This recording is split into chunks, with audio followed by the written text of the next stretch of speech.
All right, welcome everybody. My name is Amanda Williams, and I'm joined as always by Jim Zobel. And we've got a great topic today.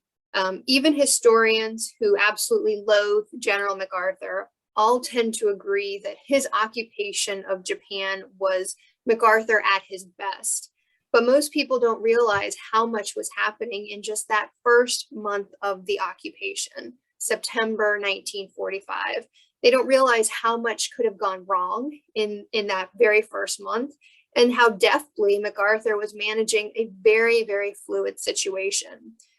September 1945, I think, for MacArthur is just a tour de force of organizational ability. It is a masterclass in leadership. And of course, as always, because it's MacArthur, there's some controversy there as well. And we're going to talk about all of that today. Now, Jim, September 2nd, 1945, MacArthur accepts the surrender of the Japanese aboard the USS Missouri. And I think a lot of people tend to think that he got a little bit of R&R after that ceremony. But that is not the case. Can you lay out the first few weeks of the occupation and what he's doing? Well, it's like you said, very busy. And MacArthur in September of 45, the first part and then the second part, he's doing basically three things, which is freaking everybody out. I mean, the Japanese are going nuts because they're being occupied and they're having every kind of reform thrown at them within the first 2 weeks. And then the last 2 weeks, MacArthur's freaking out all the allies and he's freaking out everybody in Washington just by what he's doing, by establishing how Japan is going to be. Before he goes in there, State War Naval Coordinating Committee had created what was called SWNC 150-4, and this was basically MacArthur's directive, which he gets right before he goes in. They're going to demilitarize everything, demobilize all the army, get rid of all those who've had militaristic tendencies, try and foment some kind of democratic movement. They want to know every single thing about the Japanese. You're going to have directives coming in that first week, all your financial capabilities, all your foodstuffs, all your dental supplies, all your health and welfare supplies, everything. They want to know every single thing about Japan.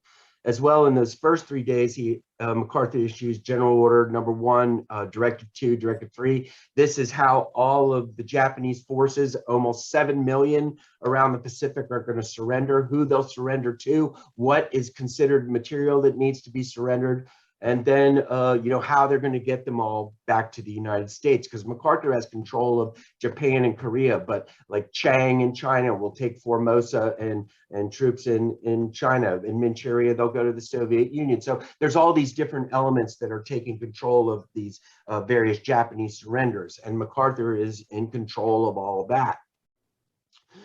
The first day he's there after the surrender, he calls Shigemitsu to come meet him. Shigemitsu is the foreign minister who signs the Declaration of Surrender on the Missouri. And he goes to see him. He's at the Yokohama Hotel. He'll go stay at the Sun Oil residence in Yokohama for a couple weeks before he moves to Tokyo for that. But Shigemitsu comes and meets him. MacArthur doesn't know what the Japanese are going to do, how they're going to accept this. In the SWNC 150-4, his directive for how he's going to run Japan, it said work through the Japanese government, work through their machinery. And MacArthur goes in but doesn't know that. So that first meeting with Shigemitsu, he's like, okay, we're only going to use military yen currency. We're going to do every business transaction in English.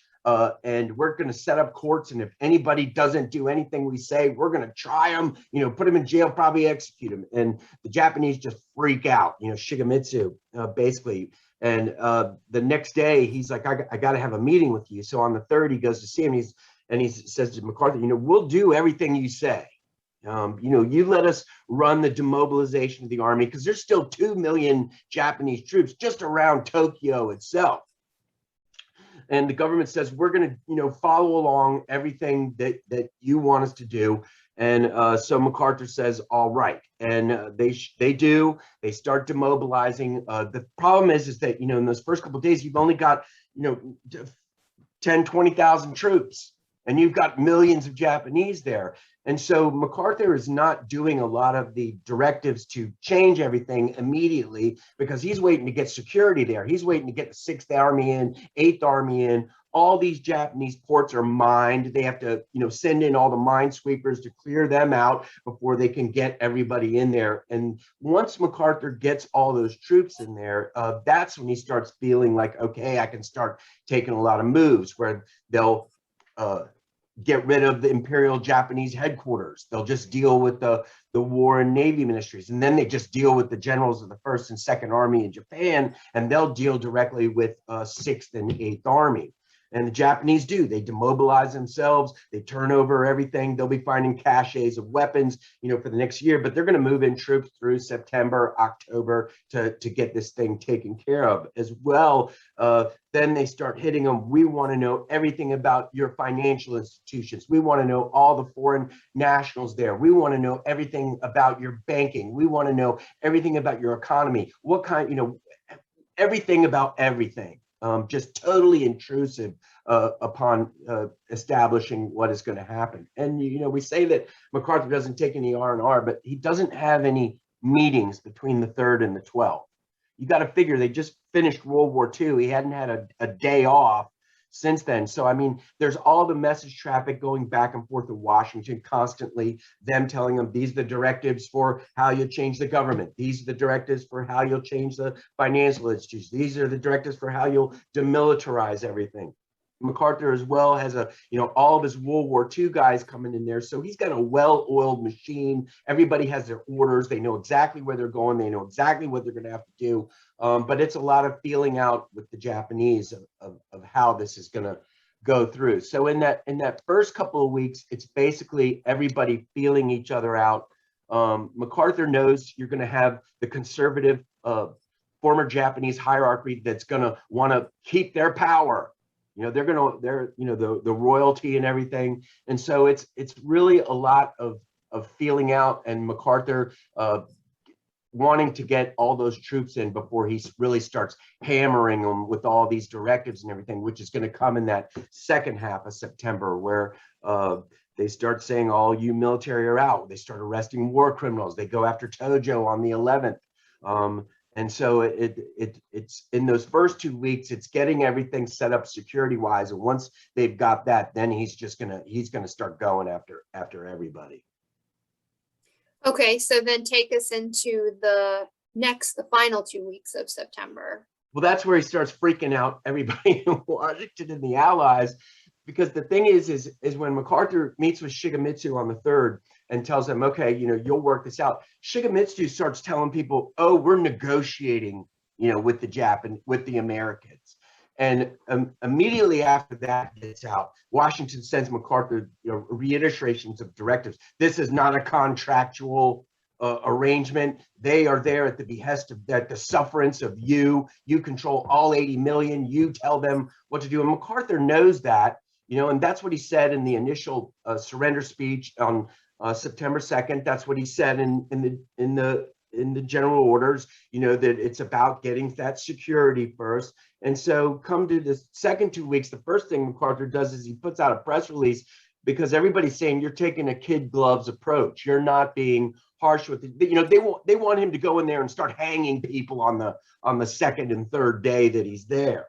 Right. And so on the 14th, he has to release this statement that says, look, this is not a kid gloves policy. We're doing everything that the Allies have told us to do. There is no contractual obligation, but we had to establish security first. And that's what I told you all in the 2 September broadcast that happened there. But then as well, MacArthur just starts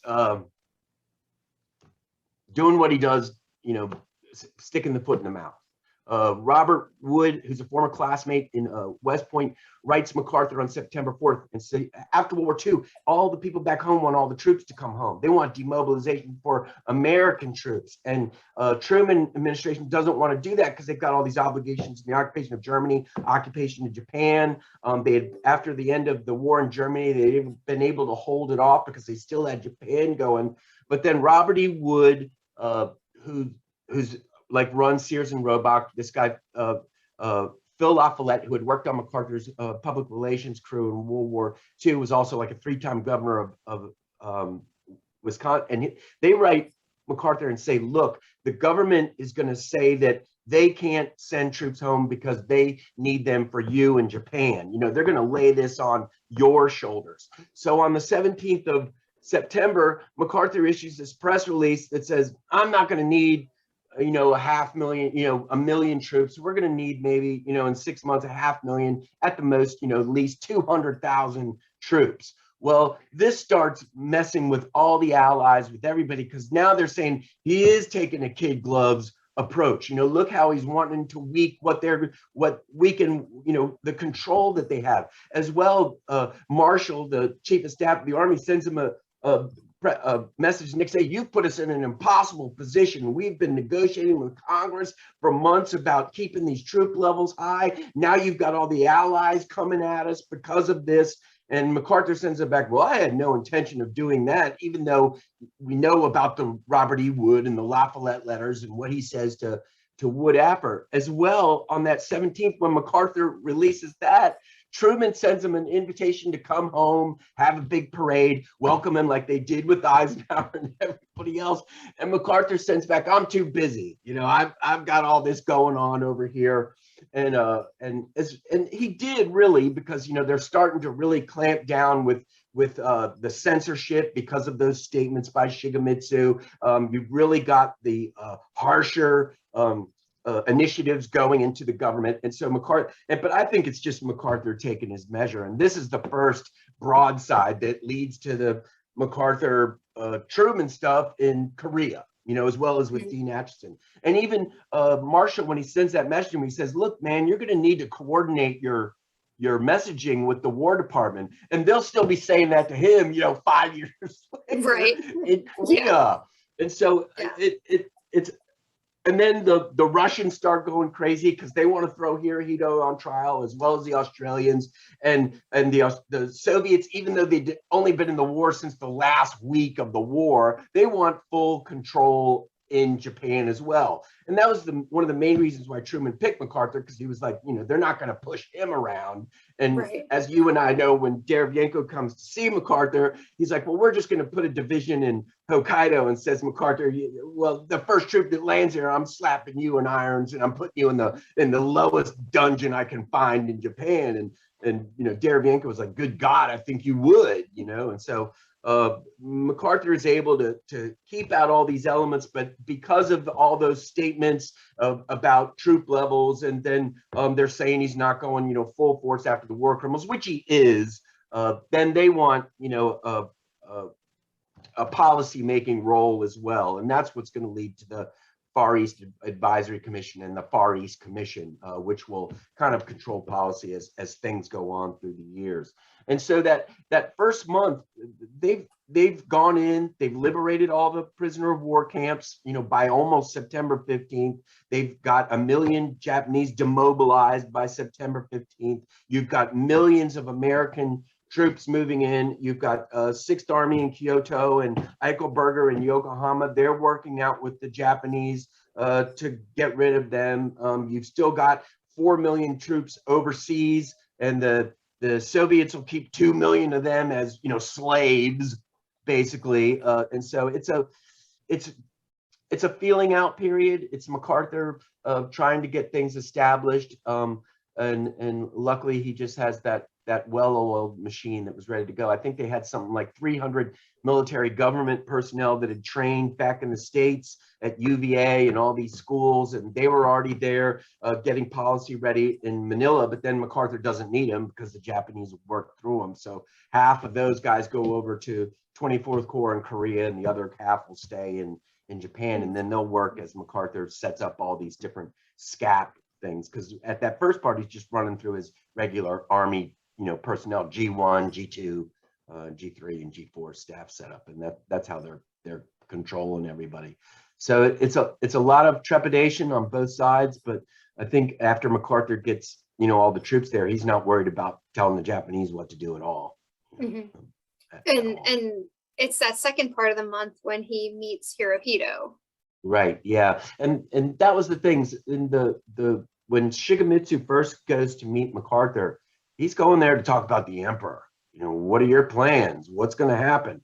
And in the MacArthur's directives, he's told, you know, you're not going to do anything to the emperor unless you tell us first. You know, we're going to decide what goes on with that.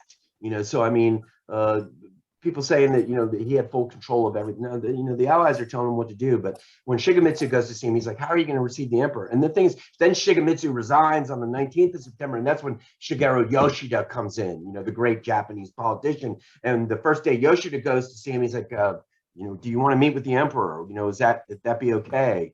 And, you know, that's what MacArthur knew was going to happen. All those people were telling him the whole time, you get him in here, you got to show him what's what. And MacArthur's like, no, he's going to come see me in his own time. And he did, you know, and so 27th of September, Hirohito shows up, you know, and they have the picture that's very famous, and MacArthur uses that as a propaganda tool. And I think, you know, by the 30th of September, they've got most of the army demobilized. You've got most of the troops moved in. And you've now disestablished Imperial Japanese headquarters, and you'll be getting rid of the War and Navy Ministry soon as well. What about humanitarian aid? Does any of that come into play in that first month, or is that later? Well, they had foodstuffs that they brought for the occupation forces, and MacArthur even says on that kid gloves policy, you know, we're not going to be able to bring in any more. And that was the thing. The Japanese were on their own. Not one penny was going in to rebuild them. The allies were under the thing is, you're going to have to do this for yourself. You brought this on yourself. Now, when they get into wintertime and it gets really bad, that's when MacArthur starts saying, you know, you better send me a lot of food or we're going to have a big problem. Right. Know, and I think, you know, as it gets not part of the first month, but that's going to be the main thing that seals the deal between MacArthur and the Japanese. You know, they'll know he's not there just to crush them. Right. So what would your assessment of September 1945 be? I mean, how important is that 1 month in terms of the rest of the occupation? Well, I think it sets up the machinery of how they'll work things between the Japanese and the Americans. I think it's very well known to them what the Americans expect. I think it's going to, you know, because of those statements MacArthur makes, and Truman was really pretty great about it, because when they said, hey, MacArthur says you only need these troops, and Truman was like, well, that's good, you know, because that means then we'll probably be able to bring home, you know, so he uses it for his own advantage. And when he goes to the allies, because of those statements, he gets them placated by saying we'll set up this Far East Advisory Commission. And so I think, you know, a lot of the things work out in that sense. They'll have, you know, unlimited amount of problems pulling this thing off. It'll be criticized widely throughout, but I think they get the inner workings of how it's going to go through and manipulate itself established. And as well, I think that it becomes that separation of MacArthur from Washington. Mm-hmm. You know, you know, they're going to go to Germany, the Secretaries of State, Secretary of Defense, Secretary of War, you know, and all, you know, 13, 14 times, nobody goes to see MacArthur because it's like everything's going fine out there, leave him on his own. And that's, you know, that's probably the worst thing that can happen, because then, you know, MacArthur's, you know, really, you know, that I'm in control of the whole Pacific, you know, right.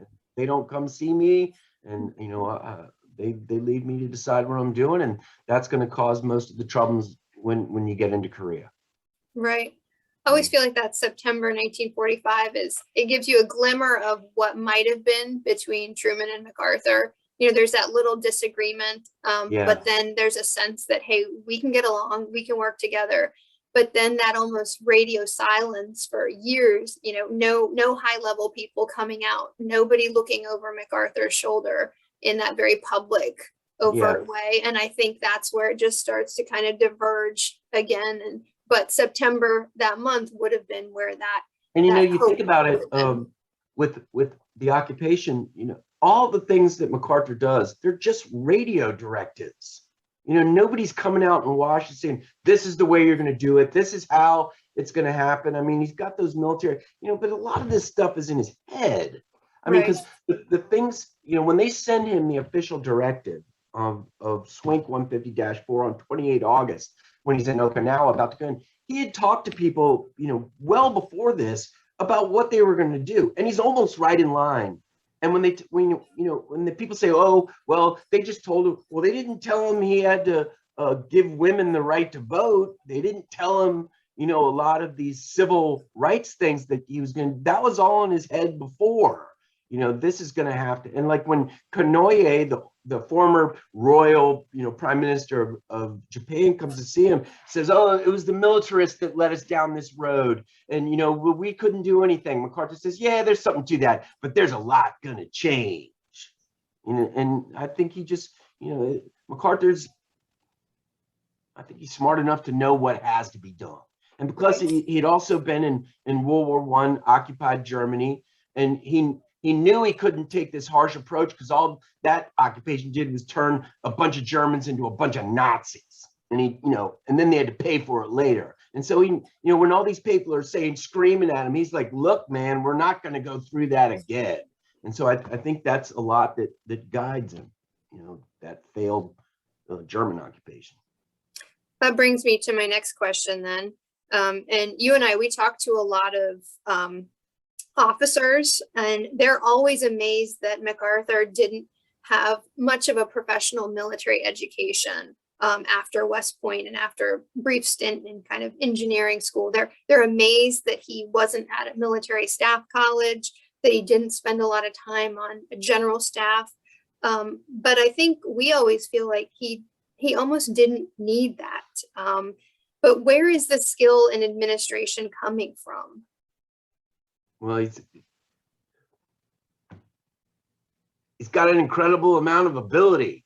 I mean, even people that can't stand him, the guy's got a computer brain. He can process things and compartmentalize them in his head like no one I've ever known about.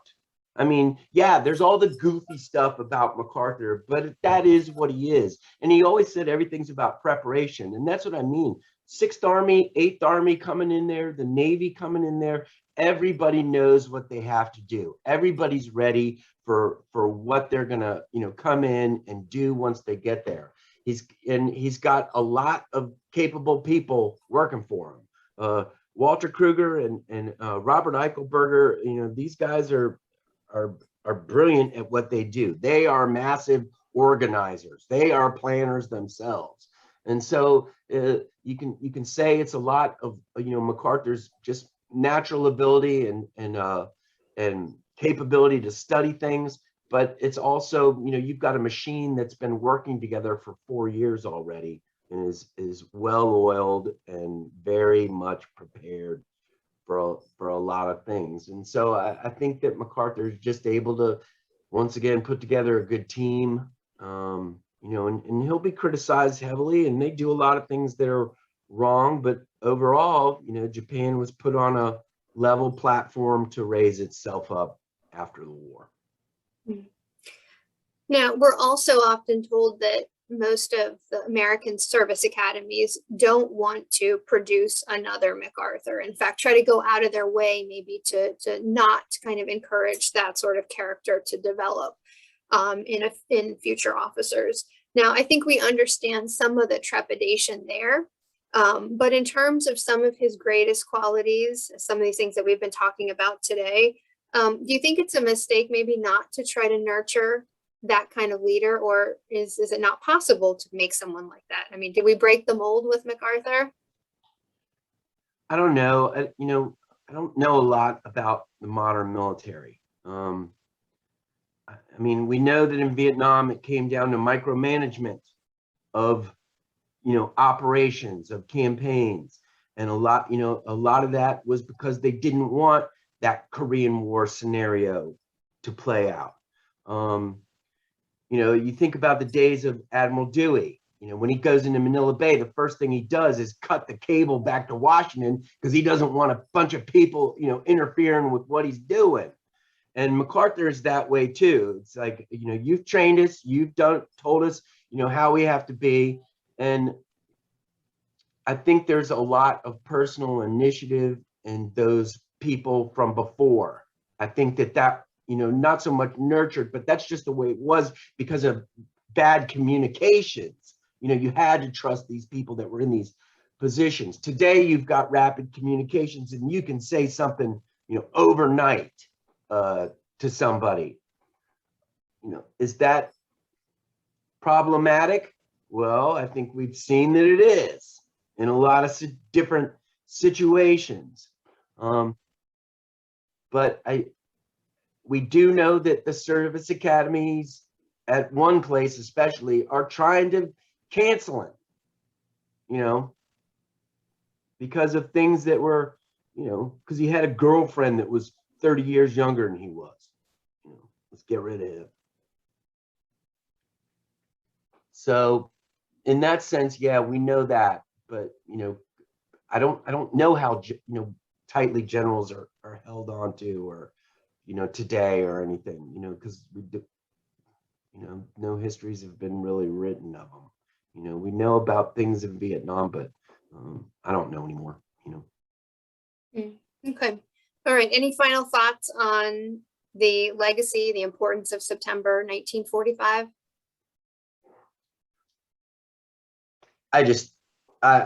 The volume of things, I mean, and people will probably say, gosh, you guys left out so many things.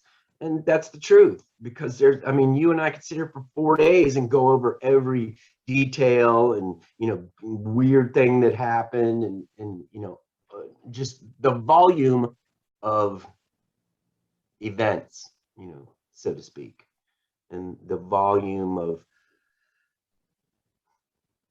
criticism, you know, that's just coming at him.